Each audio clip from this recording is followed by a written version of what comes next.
प्यारे बच्चों, welcome to my channel Verma study 2020 book लाना। मैं यूपी बोर्ड के क्लास 11 के छात्र छात्राओं के लिए इकोनॉमिक्स सब्जेक्ट को हिंदी माध्यम से मैं फुल कोर्स कराऊंगा। यदि आप फुल कोर्स करना चाहते हैं तो मेरे चैनल को सब्सक्राइब कीजिए और बेल आइकन को प्रेस करना ना भूलें, ताकि जो भी वीडियो मैं अपलोड करूं उसका नोटिफिकेशन सबसे पहले आपको मिल सके। इसमें जो है उदारीकरण, निजीकरण, वैश्वीकरण चल रहा है। ये चैप्टर तीसरा है भारतीय अर्थव्यवस्था का विकास में, और इसमें हमने उदारीकरण भी बता दिया, निजीकरण भी बता दिया। आज वैश्वीकरण, ग्लोबलाइजेशन के बारे में हम लोग पढ़ेंगे। इसे हम भूमंडलीकरण भी कहते हैं, एक और नाम है भूमंडलीकरण। अब इसकी परिभाषा हम लोग देख लेते हैं।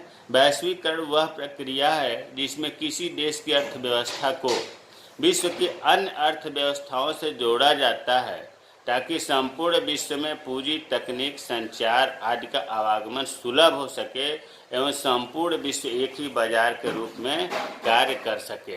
देखो, जैसे मान लो कि ये ग्लोब है, ये दुनिया है, और इसमें मान लिया कि हाँ, ये हमारा देश भारत है।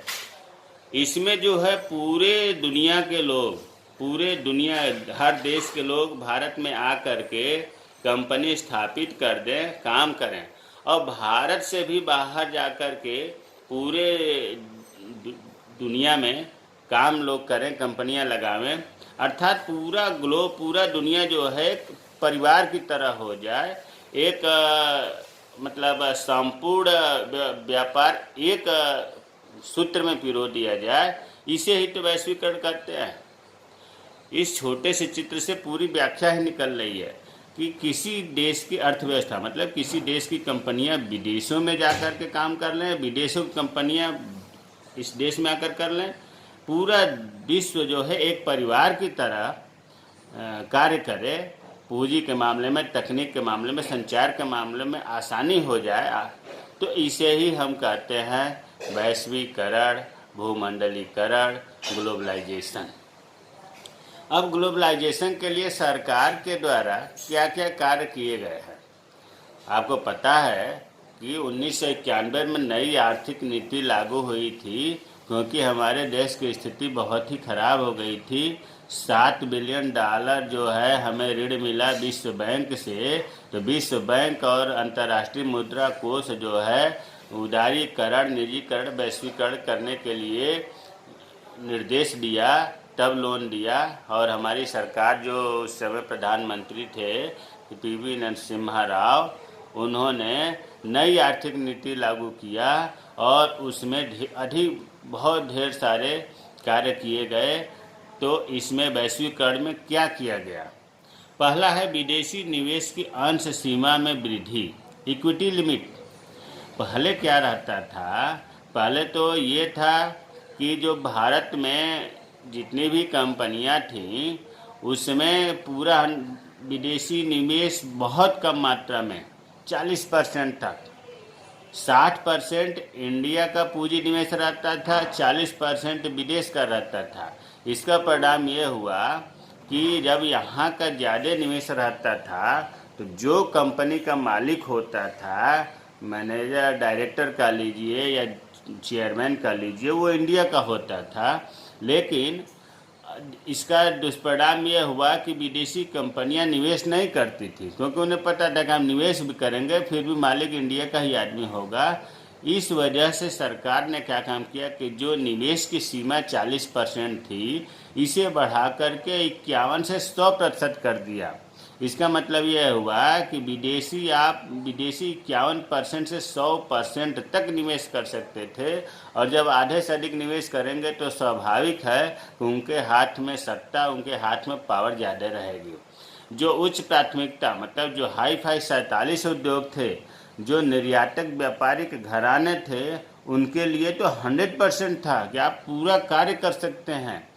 इस उदारता की वजह से काफ़ी विदेश निवेश होने लगा, और इसको सुचारू रूप से लागू करने के लिए फेरा, फॉरेन एक्सचेंज रेगुलेशन एक्ट के स्थान पर फेमा लागू किया गया, फॉरेन एक्सचेंज मैनेजमेंट एक्ट। मतलब फेरा से इसमें बहुत ही नियम में ढिलाई रखा गया। अर्थात फेरा के स्थान पर फेमा लागू किया गया। तो सरकार द्वारा विदेशी पूंजी निवेश को बढ़ाने के लिए इसकी जो सीमा थी 40% से बढ़ा करके 51 से 100% कर दिया गया। दूसरा है रुपए की आंशिक परिवर्तनशीलता।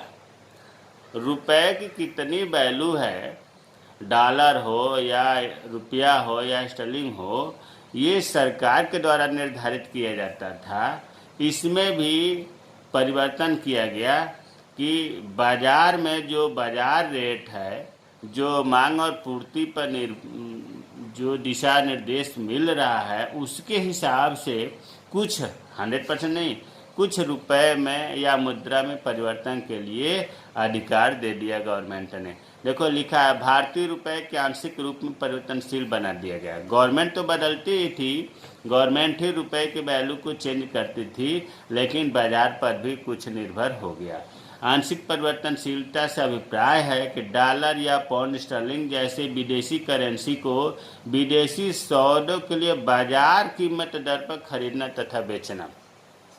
मतलब बाजार की जो बाजार कीमत है उस समय मांग और पूर्ति के द्वारा जो बाजार कीमत लागू हुआ है, निर्धारित है, उसके हिसाब से डॉलर हो या पाउंड हो या रुपया हो, इनकी वैल्यू निर्धारित कर दी जाती थी ताकि लोगों को मतलब ज़्यादा घाटा ना हो।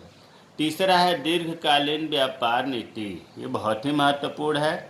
सरकारें 5 साल के लिए चुनी जाती थी। ऐसी स्थिति में सरकार जो है 5 वर्ष के लिए ही प्लानिंग करती थी विदेश व्यापार नीति के लिए, क्योंकि उन्हें रहता था कि आने वाले में पता नहीं हम रहेंगे कि नहीं रहेंगे।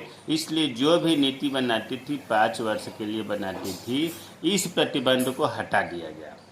इसमें जो है जितने भी विदेशी व्यापार नीति में प्रतिबंध था, इन सभी प्रतिबंधों को, सभी नियंत्रणों को हटा दिया गया। प्रशासनिक नियंत्रण जो सरकारी हस्तक्षेप था उसको भी कम से कम कर दिया गया। अर्थात खुली प्रतियोगिता के लिए प्रोत्साहन किया गया कि भैया अब लाइसेंस व्यवस्था समाप्त हो गई, आप विदेशी पूंजी निवेश की सीमा बढ़ा दी गई और सरकारी हस्तक्षेप कम से कम होगा। आप यहाँ कंपनियों को लगावें, विदेशी पूंजी निवेश अधिक से अधिक करें। चौथा, सरकार ने कार्य किया प्रशुल्कों में कमी। अर्थात जो टैरिफ था, अर्थात जो आयात निर्यात पर शुल्क था, वो धीरे धीरे गवर्नमेंट कम करती जा रही थी, कम करते करते, ताकि लोगों को जब टैक्स ज़्यादा नहीं देना पड़ेगा तो इस कार्य को करने में रुचि पैदा होगी। अर्थात आयात कोई वस्तु मंगाने पर जो टैक्स लगता था, कोई वस्तु बेचने पर जो टैक्स लगता था, इनको धीरे धीरे बहुत ही कम कर दिया गया ताकि विदेशी आयात निर्यात करने में पीछे न हटें। पांचवा है परिमाणात्मक प्रतिबंधों को हटाना। 2001 में अपने आंतरिक उद्योगों की सुरक्षा की दृष्टि से करते हुए आयात की मात्रा पर नियंत्रण लगाया गया था कि इससे अधिक आयात नहीं कर सकते हैं। इस परिमाणात्मक नियंत्रण को हटा दिया गया ताकि कोई कितना हो निर्यात कर सकता है, कोई कितना हो मात्रा में आयात कर सकता है।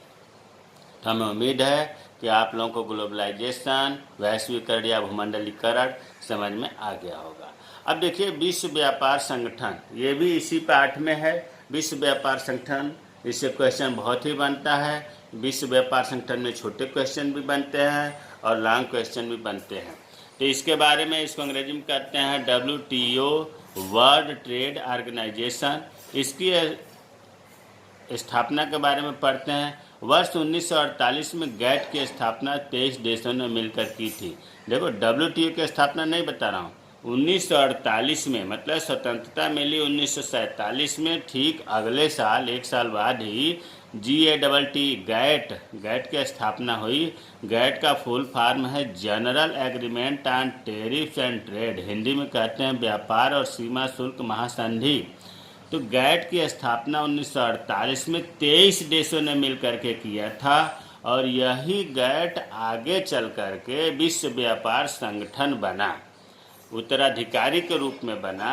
विश्व व्यापार संगठन के रूप में इसका गठन जो हुआ 1 जनवरी 1995 को हुआ, 95 में। तो यहाँ दो प्रश्न देखो, छोटे छोटे प्रश्न कितने बनना है। WTO की स्थापना कब हुई? 1 जनवरी 1995 को। गैट की स्थापना कब हुई? 1948 में।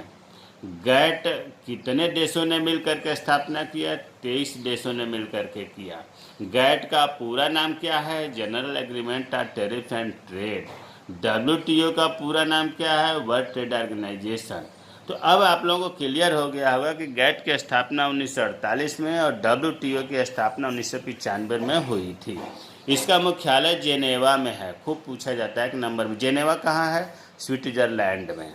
और इस समय वर्तमान में WTO की स्थापना WTO की सदस्य संख्या 164 है।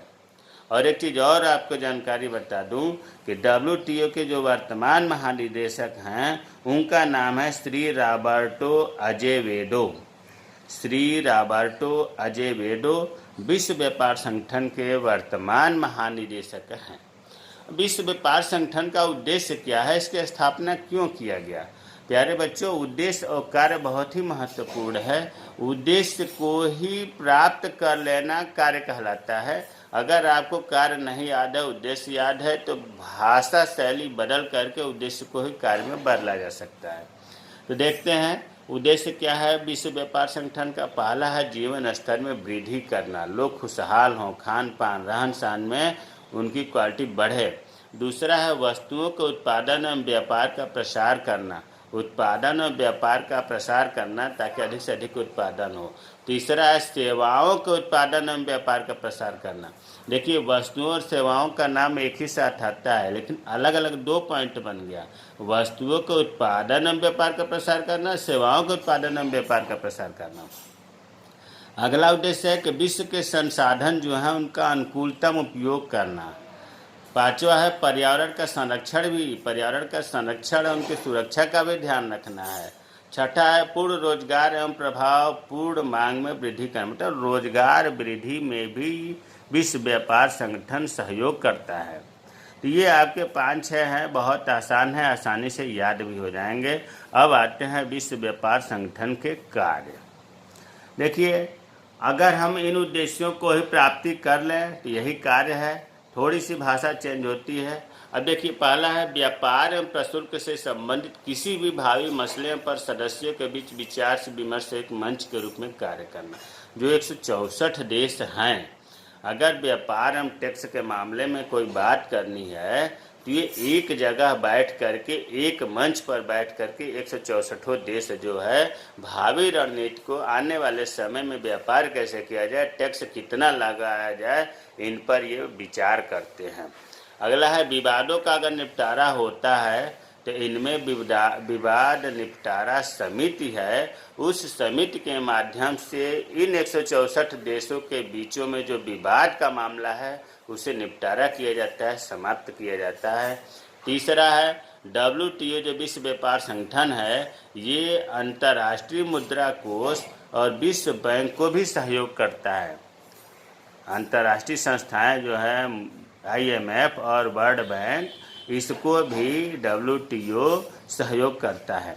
अगला है यह एक अंतर्राष्ट्रीय संगठन है। विश्व व्यापार संगठन अंतर्राष्ट्रीय संगठन है और राष्ट्रों के मध्य व्यापार कैसे हो इसके लिए नियम बनाता है, और नियम ही नहीं बनाता, नियम को लागू भी करता है।